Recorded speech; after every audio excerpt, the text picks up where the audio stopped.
Home prices are up 10.3% year to date on the Eastern Shore. It's Friday, May 16th, 2025. I'm Kimberly Barton, broker-owner, reporting from the Eastern Shore office of Kinetic Realty. This is the weekly Maryland Eastern Shore report. The two counties with the largest increases in sales prices are Kent County at 22.9% and Somerset County prices up 17.8%. The two counties seeing falling prices were Queen Anne's by 0.5% and Caroline County by 8.6%.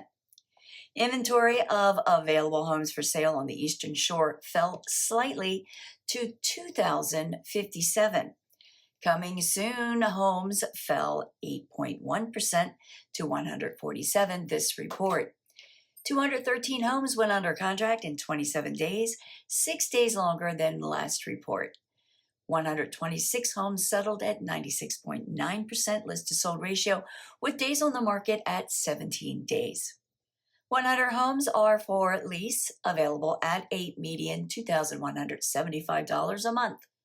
That's your weekly wrap for this week's Maryland Eastern Shore report for Friday, May 16th, 2025. Thanks so much for tuning in. Enjoy your weekend. Stay safe. I'll see you next week. Take care.